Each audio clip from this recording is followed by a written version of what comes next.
100년 전엔 500원만 있으면 여기서 장사할 수 있었다던데. 안녕하세요. 교양 있는 모든 걸 교양살롱에 오신 여러분 환영합니다. 서울이 2020년에 세계에서 가장 살기 좋은 도시 8위에 선정됐다고 합니다. 도시의 활력, 경제력, 문화교류, 환경, 접근성 등 8개 항목을 종합적으로 평가해서 순위를 매겼다고 하는데요. 서울 시민으로서 정말 자랑스러움을 느낍니다.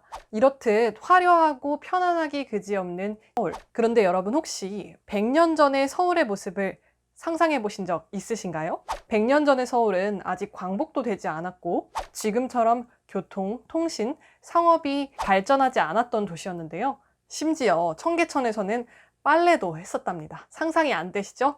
오늘은 저와 함께 박태원의 천변 풍경이라는 소설로 100년 전의 서울로 떠나볼게요. 이 소설은 1936년에 박태원이라는 작가가 서울, 그 중에서도 그 핵심이라고 볼 수 있는 청계천 주변에 사는 사람들에게 1년 동안 일어난 이야기들을 담담하게 서술한 소설이에요. 제가 담담하게 라고 했는데요.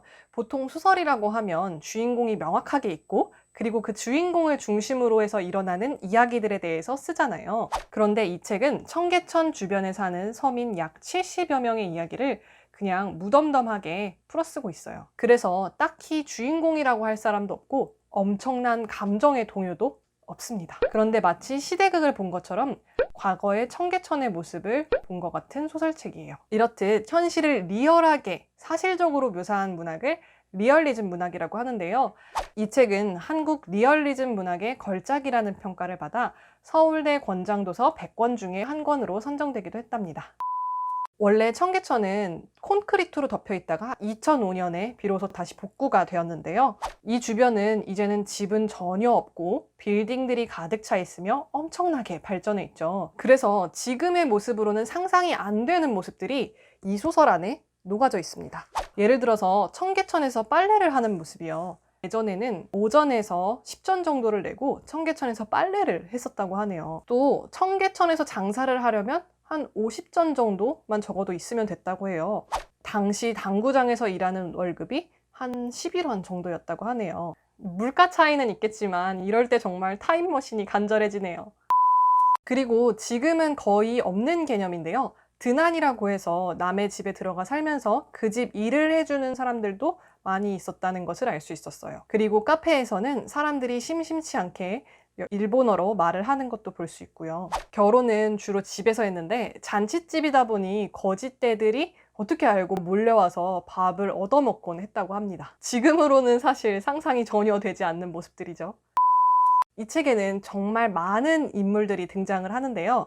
난 돈이 많으니 젊음은 부럽지 않아 라고 하지만 돈과 명예마저 잃을까봐 항상 불안하게 살아가는 민주사. 누구보다 잘 살 줄 알았지만 가난 때문에 얼굴도 모르는 사람에게 급하게 시집을 가서 시집살이로 고생하는 이쁜이.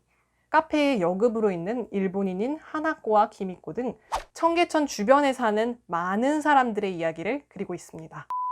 이 많은 사람들 중에서도 제가 가장 인상 깊었던 인물은 3장 시골에서 온 아이라는 챕터에 나오는 창수라는 아이였어요. 이 친구는 가평에서 살다가 서울에 너무 가고 싶어 했는데요. 결국 아버지에게 졸라서 14살에 혼자 서울로 와서 살게 됩니다. 한약방 주인 영감집에서 집안일을 돌며 생활하게 되는데요.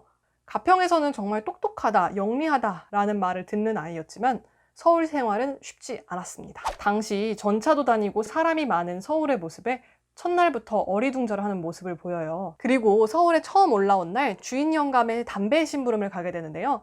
창수는 담배를 사서 10전짜리 9개, 그러니까 90전의 거스름돈을 정확하게 받아와서 영감의 앞에 의기양양하게 내밉니다. 그런데 영감은 화를 냈는데요.